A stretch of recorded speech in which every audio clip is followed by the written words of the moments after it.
दोस्तों, उत्तर प्रदेश की राजनीति में इस वक्त एक ऐसा घटनाक्रम सामने आया है जिसने सत्ता के गलियारों से लेकर आम जनता तक हर किसी को सोचने पर मजबूर कर दिया है। राजधानी लखनऊ में डीएम कार्यालय के बाहर जो कुछ हुआ उसने केवल प्रशासन पर ही नहीं बल्कि योगी सरकार की कार्यशैली पर भी सवाल खड़े कर दिए। जिन लोगों को हमेशा बीजेपी का मजबूत समर्थक माना जाता था, सोचिए वही लोग आज खुलेआम कह रहे हैं अब बीजेपी को वोट नहीं देंगे। जी हाँ दोस्तों, ये कोई विपक्षी नेता नहीं थे, ये कोई राजनीतिक कार्यकर्ता नहीं थे, बल्कि ये थे लखनऊ के अधिवक्ता, वो वकील जो कानून की लड़ाई लड़ते हैं, संविधान की रक्षा की बात करते हैं और समाज में न्याय व्यवस्था की उम्मीद माने जाते हैं। लेकिन जब इन्हीं वकीलों ने योगी सरकार के खिलाफ मोर्चा खोल दिया तब पूरे प्रदेश में एक नई बहस शुरू हो गई। नमस्कार, मैं हूं सुबोध कुमार और आप देख रहे हैं खबर नेशनल टाइम्स। आज के इस विशेष वीडियो में हम बात करेंगे उस पूरे घटनाक्रम की जिसने यूपी की राजनीति में भूचाल ला दिया है। आखिर क्यों नाराज हैं अधिवक्ता? क्यों उन्होंने कहा कि अब बीजेपी को वोट नहीं देंगे? आखिर योगी सरकार और प्रशासन के खिलाफ इतना गुस्सा क्यों फूटा? क्या सच में बुलडोजर की राजनीति अब अपने समर्थकों को भी परेशान करने लगी है?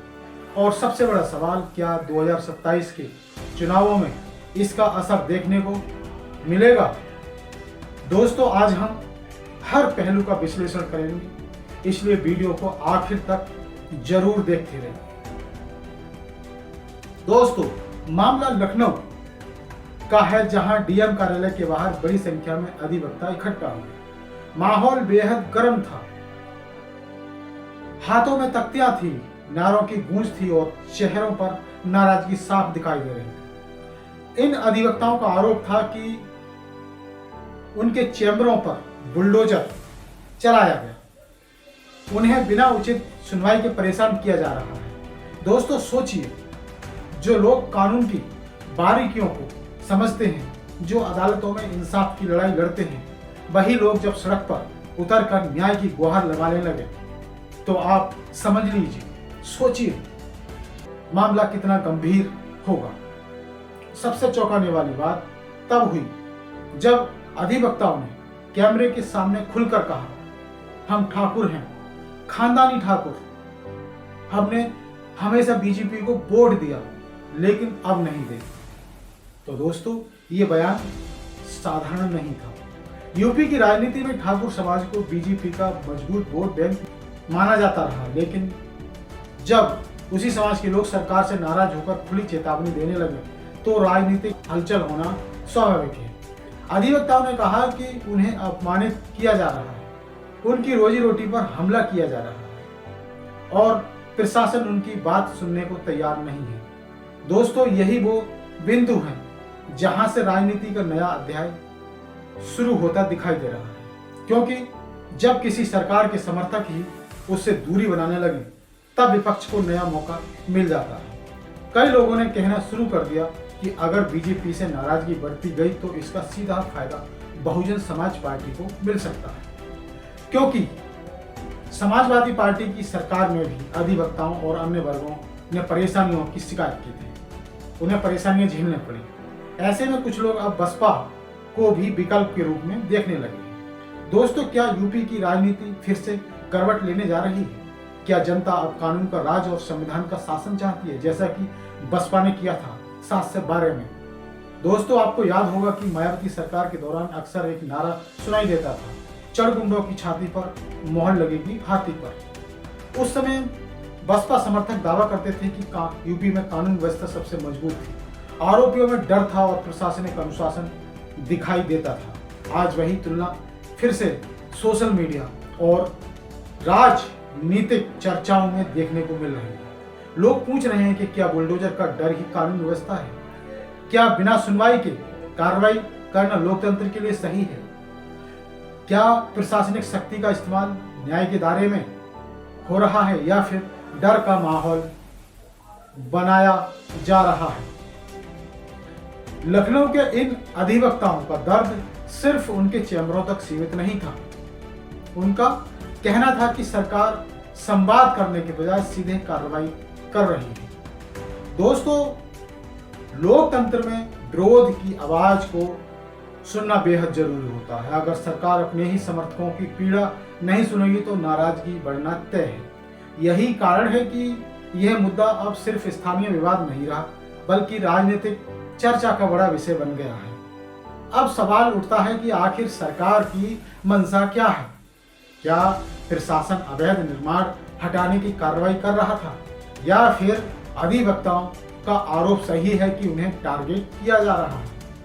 दोस्तों, सच चाहे जो भी हो, लेकिन राजनीति में परसेप्शन यानी जनता की धारणा बहुत मायने रखती है। और उस वक्त जो तस्वीर सामने आ रही, उसमें नाराजगी साफ दिखाई दे रही है। सोशल मीडिया पर कई वीडियो वायरल हो रहे हैं जिनमें अधिवक्ता सरकार के खिलाफ खुलकर बोलते नजर आ रहे हैं। दोस्तों, यूपी की राजनीति हमेशा जातीय समीकरण और सामाजिक गठजोड़ पर टिकी रही।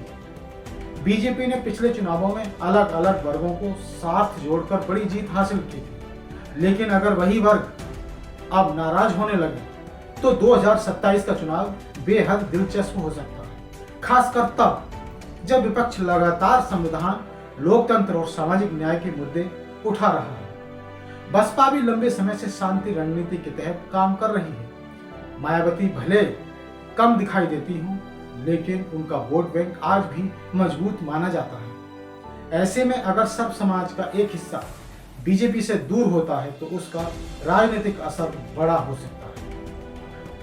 दोस्तों, एक और बात जो इस पूरे मामले में महत्वपूर्ण है, वो है बुलडोजर की राजनीति। पिछले कुछ वर्षों में बुलडोजर सरकार की पहचान बन गया है। समर्थकों ने इसे अपराधियों के खिलाफ सख्त कार्रवाई बताया, जबकि विरोधियों ने इसे कानून प्रक्रिया के खिलाफ करार दिया, क्योंकि संविधान में कहीं भी बुलडोजर अक्सर का कानून नहीं लिखा है। लेकिन अब जब इसी कार्रवाई पर अधिवक्ता सवाल उठा रहे हैं, तब बहस और तेज हो गई है, क्योंकि वकील वही लोग हैं जो कानून की प्रक्रिया को सबसे अच्छी तरह समझते हैं। अगर वही लोग कहें कि उनके साथ अन्याय हुआ तो सवाल उठना लाजमी है। अब विपक्ष भी इस मुद्दे को लेकर सरकार पर हमलावर हो सकता है। समाजवादी पार्टी इसे लोकतंत्र अधिकारों का मुद्दा बताएगी, जबकि बसपा इसे कानून और संविधान की लड़ाई के रूप में पेश कर सकती है। कांग्रेस भी इस मामले को लेकर सरकार पर निशाना साध सकती है। लेकिन दोस्तों, सबसे महत्वपूर्ण बात जनता की भावना है, क्योंकि चुनाव आखिरकार जनता ही तय करती है। दोस्तों, आज यूपी की जनता महंगाई, बेरोजगारी, कानून व्यवस्था, शिक्षा और स्वास्थ्य जैसे मुद्दों से भी जूझ रही है। ऐसे में अगर अलग अलग वर्गों की नाराजगी बढ़ती गई तो 2027 में बड़ा राजनीतिक बदलाव देखने को मिल सकता है। हालांकि बीजेपी अभी भी प्रदेश की सबसे मजबूत पार्टी मानी जाती है और मुख्यमंत्री योगी आदित्यनाथ की लोकप्रियता भी काफी बड़ी है, लेकिन बुलडोजर को लेकर क्या कहेंगे? और कुछ घटनाएं ऐसी हुई हैं, उनको लेकर क्या कहेंगे? लेकिन राजनीति में कुछ भी स्थायी नहीं होता। जनता का मूड कब बदल जाए कोई नहीं जानता। लखनऊ के इस घटनाक्रम ने एक संदेश जरूर दिया है कि अब सवाल सिर्फ विपक्ष नहीं उठा रहा, बल्कि वो लोग भी आवाज उठा रहे हैं जिन्हें कभी सत्ता का मजबूत समर्थक माना जाता था। यही वजह है कि ये मामला इतना बड़ा बन गया। दोस्तों, लोकतंत्र में जनता की आवाज सबसे ऊपर होती है। अगर जनता खुश है तो सरकार मजबूत होती है, लेकिन अगर जनता नाराज होने लगे तो सत्ता के समीकरण बदलते देर नहीं लगती। अब देखना होगा कि सरकार इस पूरे मामले पर क्या रुख अपनाती है। क्या अधिवक्ताओं की बात सुनी जाएगी? क्या कोई समाधान निकलेगा, या फिर यह नाराजगी और बढ़ेगी? क्योंकि अगर मामला बढ़ा तो इसका असर सिर्फ लखनऊ तक सीमित नहीं रहेगा, बल्कि पूरे प्रदेश की राजनीति में इसकी गूंज सुनाई दे सकती है। तो दोस्तों, अब सवाल आपसे है, क्या यूपी में फिर से कानून का राज स्थापित होना चाहिए? क्या जनता अब बुलडोजर राजनीति से आगे बढ़कर संवैधानिक शासन चाहती है? क्या 2027 में यूपी की राजनीति नया मोड़ लेने वाली है? और सबसे बड़ा सवाल, क्या सब समाज फिर से किसी नए राजनीतिक विकल्प की ओर बढ़ रहा है? क्या बहुजन समाज पार्टी सत्ता में फिर से आने वाली है?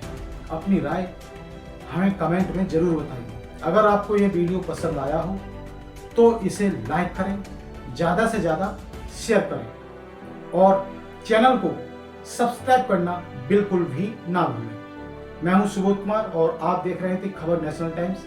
फिर मिलेंगे एक नई और धमाकेदार स्टोरी के साथ। तब तक के लिए दे दीजिए इजाजत। धन्यवाद, नमस्कार, जय भीम, जय भारत, जय संविधान।